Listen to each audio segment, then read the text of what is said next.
জমিনে খোদার কোরআনের কথা হবে, কিসের প্রশাসনের অর্ডার?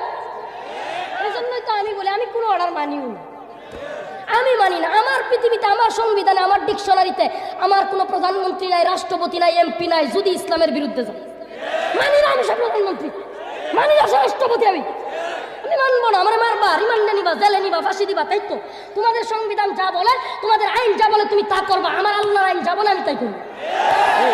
আমি মানি না রাষ্ট্রপতি, মানি রাষ্ট্রপতি মানি। কথাগুলো ইউটিউবে যাচ্ছে, সেই কারণে বলি সম্পূর্ণটা প্রচার করবা। আমি রাষ্ট্রপতি মানি যদি রাষ্ট্রপতি আল্লাহরে মানে, আমি রাষ্ট্রপতি মানি রাষ্ট্রপতি যদি ইসলাম মানে, আমি প্রধানমন্ত্রী মানি যদি ইসলাম মানে। এই কসুর প্রধানমন্ত্রী মানি না যদি ইসলামের বিরুদ্ধে যায়।